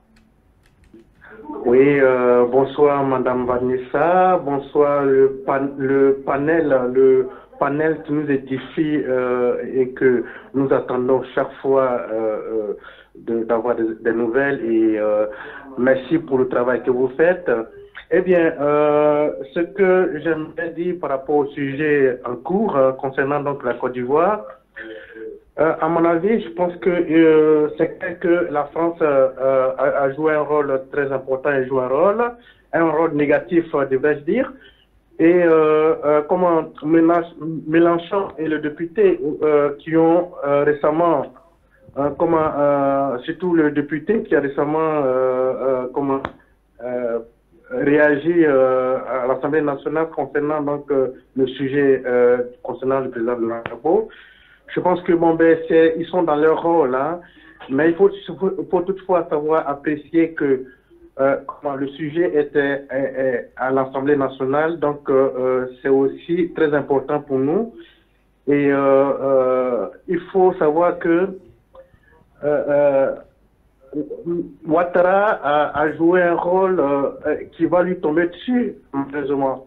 non seulement il n'est pas ivoirien, il a été naturalisé, il a forcé, il a nagé dans le sang des Ivoiriens pour arriver là où il est. Malheureusement, au lieu de bien se comporter en dirigeant, hein, bien que nous savons tous son parcours, en tout cas le volet ivoirien, au lieu de réconcilier les Ivoiriens, malgré qu'il a enjambé donc, des corps pour arriver là où il est, il ne fait qu'emprisonner des Ivoiriens et rendre malheureux les Ivoiriens et la Côte d'Ivoire.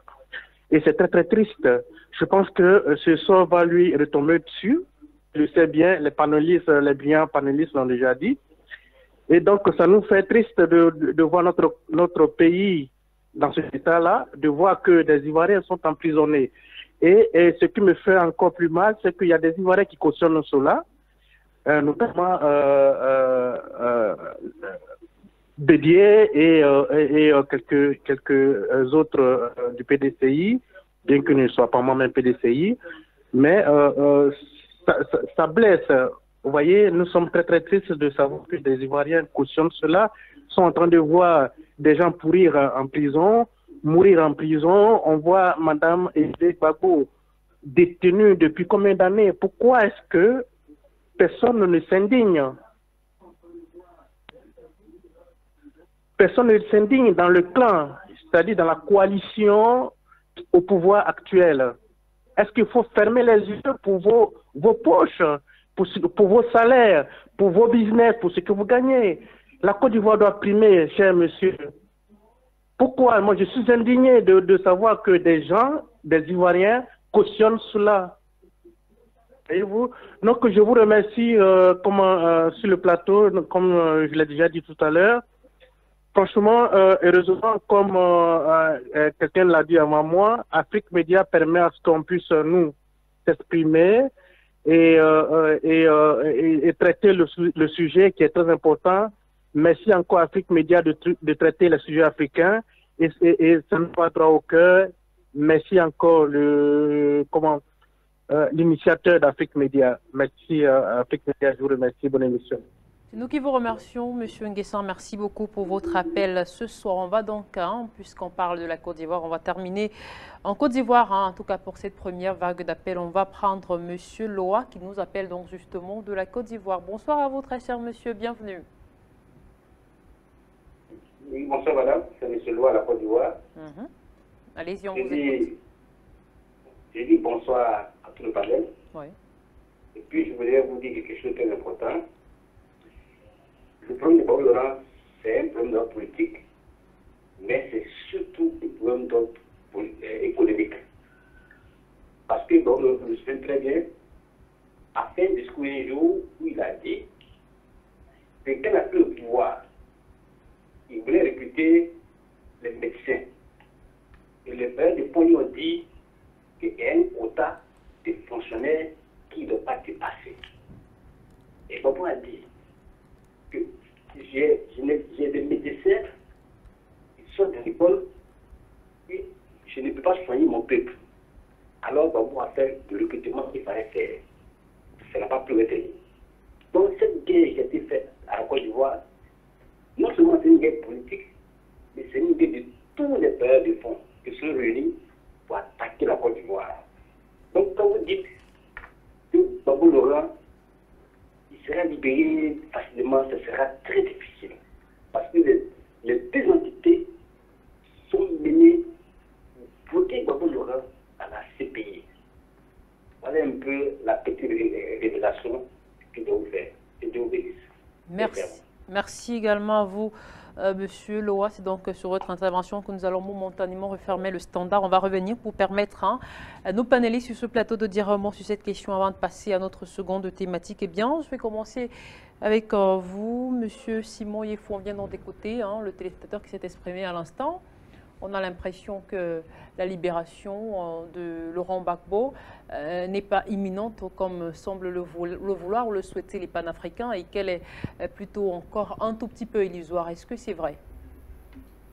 Je crois que c'est vrai, Vanessa, parce que la détention de Laurent Gbagbo à la Cour pénale internationale n'est pas due aux raisons judiciaires.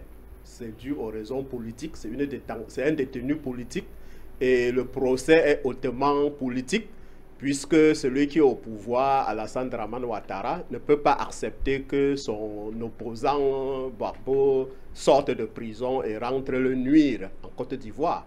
Et je suis sûr et certain que comme la France a été à l'origine du problème en Côte d'Ivoire, la clé pour résoudre cette crise ivoirienne est encore détenue par cette même France. Parce que le député qui a posé le problème tout récemment a bien fait de poser le problème. Mais la solution ne va pas venir de là. La solution doit venir du plus haut niveau de l'État. Nous savons que M. Macron, quand il a été élu, avant même son élection, il était allé en Algérie, dit que la colonisation avait été un crime contre l'humanité. Tout récemment, il a dit que l'intervention militaire de l'OTAN en Libye, pilotée par la France, avait été un crime contre l'humanité. Bon, on se demande pourquoi jusqu'à présent il se tait concernant la crise ivoirienne. Parce qu'en Côte d'Ivoire, l'intervention française a également ouvert une longue période de déstabilisation de ce pays qui est loin d'être terminée. Donc, nous attendons que la France donne le ton, parce que si la France décide que le procès doit s'arrêter à la haie, ça va s'arrêter immédiatement. Et quant à Alassane Dramane Ouattara, cela a été dit, le fait qu'il se taise à propos de la promesse qu'il avait prise en 2015 pour dire qu'il ne va pas se représenter, c'est quelque peu suspect parce que avant 2020, beaucoup lui prêtent l'intention de modifier la Constitution pour se représenter. Et s'il se représente, cela va encore éloigner la perspective de libération de Laurent Gbagbo parce que, comme je viens de le dire, tant qu'il est au pouvoir, il ne peut pas accepter, c'est-à-dire avec ses partenaires français, que son opposant historique soit libéré pour venir le nuire dans son pouvoir. D'accord, merci beaucoup à vous, M. Simon Yefou, pour cette concision. Alors, M. Awana, M. Simon Yefou l'a dit à l'instant, justement, il nous l'a rappelé, hein, en Algérie, la colonisation était un crime contre l'humanité, c'est Macron qui l'a dit. En Tunisie, il a dit que les pays de l'OTAN ont plongé à travers leur intervention la Libye dans l'anomie, mais sur la situation en Côte d'Ivoire, il ne s'est pas encore prononcé. Est-ce qu'on peut ou est-ce qu'on doit s'attendre à une intervention, une sortie de sa part très imminente sur la question en Côte d'Ivoire? Est-ce qu'on pourrait s'attendre à cela? Il n'y a rien de bon à attendre du côté de Macron. Je vous ai dit, quand il s'agit des intérêts français, il n'y a pas de Macron, il n'y a pas de Sarkozy, il n'y a pas de Hollande, il n'y a que la France. Ce sont des Français qui ont mis la Côte d'Ivoire dans la situation où elle se trouve à l'heure actuelle. Bien, pour revenir... dans le sens où il tente de redorer le blason, c'est ce que vous disiez tout à l'heure, est-ce qu'il ne pourrait pas faire quelque chose également dans ce sens? Alors, il faut vous méfier des déclarations des hommes politiques, surtout des hommes politiques français. Il n'y a que des intérêts français qui comptent là-bas. C'est que Macron dit. Macron est là, il fait politique depuis. Mais il n'a pas parlé depuis que la crise ivoirienne a commencé en 2010-2011. Macron était là, il était là. On le préparait à prendre le pouvoir, on le préparait doucement, doucement, lentement. Mais quand il arrive, vous voulez qu'il dise quoi? Parce qu'il y a des intérêts. La France a des gros intérêts en Côte d'Ivoire. Hein. Il ne faut pas se leurrer, il faut pas se leurrer. Et ce n'est pas Macron qui viendra changer toute la donne, bousculer les incertitudes en Côte d'Ivoire. Mais non, au risque même de perdre. Parce que lui-même, il voudrait se représenter. Hein. Et il est en train de préparer sa campagne électorale, tout doucement. Et il veut se servir. Pour lui, tous les moyens seront bons. Hein. Très bons pourvu qu'il atteigne son objectif. Mais on sait qui est même Macron. On le connaît depuis l'âge de 15 ans. On sait qui il est. Il ne faut pas venir jouer la comédie. Regardez ce qu'il a fait. Quand il fait une visite officielle au Burkina Faso, comment il a traité le président burkinabé? Voyez comment il a traité. Il lui demande d'aller arranger le climatiseur. Voyez le mépris. Mépris. Mais est-ce que, faisons un peu l'inverse. Si c'était le président burkinabé qui disait ça à Macron, mais on l'aurait débarqué du pouvoir. Ipso facto. Mais lui, il l'a fait. Donc, ça veut dire, il n'a même pas de respect pour l'Afrique. Mais tout ce qui compte, ce sont les intérêts français. Il faut les sauvegarder. Et il faut les sauvegarder par tous les moyens. Et puis, moi, je voudrais jeter, avec votre permission, Vanessa, en ce qui concerne Alassane Dramane Ouattara, moi, je compare Ouattara à Macky Sall au Sénégal. Hein. Voilà. C'est-à-dire, ce sont des gens qui veulent se maintenir au pouvoir coûte que coûte et ils utilisent les mêmes méthodes. Au Sénégal, c'est des arrestations. Il faut maintenir Khalifa Sall en prison parce que Macky Sall veut encore briguer notre mandat. Il faut maintenir Laurent Gbagbo à la CPI parce que Ouattara veut se représenter en 2020.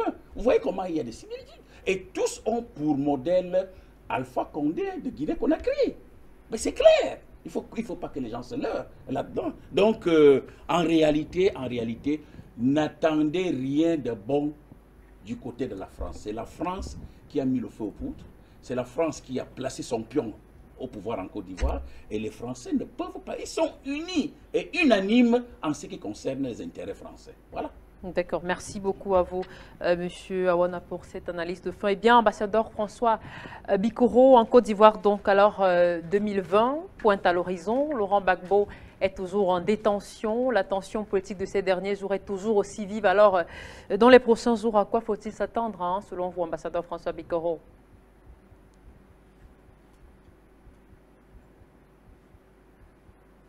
Bon questionnement. Cela prouve à souhait que vous faites partie des meilleurs parmi les meilleurs. Parce que ce qui fait la force d'Afrique Média, c'est qu'on pose des bonnes questions pour que la population elle-même apporte les bonnes réponses. L'enlèvement nuitamment de Laurent Poudou Gbagbo de sa résidence dans son village, l'embastillement de femmes et enfants au patronyme Gbagbo, la déportation de Blé Goudé, l'exil de l'ensemble de tous ceux qui avaient cru devoir accepter comme président de la République M. Laurent Gbagbo pendant plus d'une dizaine d'années. La reptation de tous les biens, de tous ceux qui de près ou de loin, dans les marchés, dans les bars, osent prononcer le mot Gbagbo en Côte d'Ivoire. Cela est donc un cocktail Molotov qui a trouvé donc en face cette grande croisade que nous avons décidé de mener, comme le fut en son temps Mao Tse-tung, devenu Mao Zedong, parce que là-bas on fait la mutation. Ce travail de SAP d'Afrique Média, mélangé donc avec la situation que je viens de vous décrire tout à l'heure, a eu comme conséquence de formater les consciences africaines.